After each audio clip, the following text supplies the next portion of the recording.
musulmon odam qiladigan hamma ishini Allohning ismi bilan, ya'ni bismillah eng qisqasi, bo'lmasam Ar-Rahman Ar-Rahimni qo'shsak yana ham yaxshi. Hamma ishda shuni qo'shlik, odob, sunnat. Payg'ambarimiz alayhissalom bismillah ish qilmaganlar birorta ishlarini. Qo'l yuvamizmi, atir sepamizmi, yechinamizmi, kiyinamizmi, olamizmi, qo'yamizmi, faqat bismillah. O'sha ishda barakat bo'ladi, chiroyli bo'ladi, o'sha ishda Alloh yaxshi ko'radi. Va o'sha ishimizda shayton sherik bo'lmas ekan. Bismillah qilgan ishlarimizda shayton sherik bo'lar ekan. Shuning uchun kunduzgi va kechki ishlarni hammasini bismillah bilan qilish kerak. Agar bismillahni aytmasak, undan barakat ketadi. Masalan, atir sepyapti, bismillah demasak, shaytonga ham qo'shib sepgan bo'lar ekanmizda. Bismillahni ovqat yemasak, shayton bilasizlar, u farishta bas, u jin. Ba'zi birlar farishtadir ekan, farishta emas. Alloh Qur'oni Karimda kana minal jinni deb aytgan. U jin degan. Shayton jin toifasidan. Jinlar yeydi, ichadi, tug'adi, tug'diradi, o'ladi. Kofiri bor, musulmoni bor. Yomoni bor, yaxshisi bor, fohishasi bor, o'g'risi bor, to'g'risi bor, taqvodori bor. Hasadgo'y ichi yiring, balchig'i ham bor. Bizda qanaqalar bo'lsa toifalarda. Jinni ham shu bir xil. Biz tuproqdan, ular o'tdan yaralgan. Farqi shu yerda.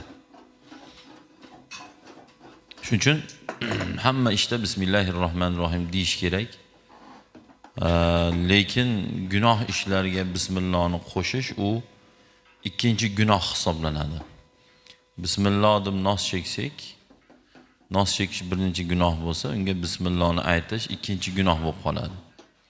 Bismillah deb karta chillab bo'lmaydi, bismillah deb sigaret chekib bo'lmaydi. Xullas, yomon, xunuk, uyat dinimizda qilib bo'lmaydigan ishlarga bismillahni aytib bo'lmaydi. Bu degani bismillahni aytmay qilavering degani emas o'zi. Endi qilyapmiz ham, endi hammamiz nimadir qilyapmiz. Kimdir nos cheksa, kimdir sigaret chekadi. Kimdir qimor o'ynasa, kimdir g'iybat qiladi.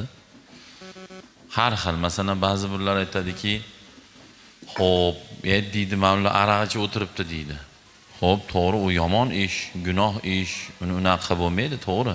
Lekin o'shalar aroq ichib harom ish qilayotgan bo'lsa, ichimizda kimdirlarimiz g'iybat qilib harom ish qilyapmiz.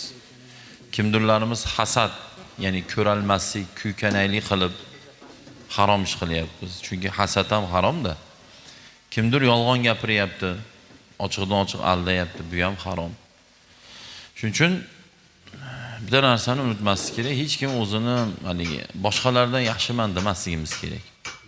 Boshqalardan o'zimizni taqvoliroq, yaxshiroq, ibodatliroq degan kunimiz o'sha eng rasvo bo'lgan kunimiz bo'ladi.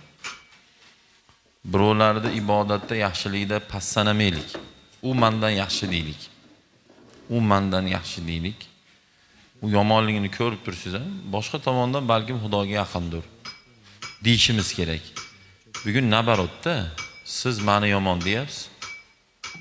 Men sizni yomon deyapman. Hech kim o'zini yomon demayapti, shuning uchun hech kim o'nalmayapti.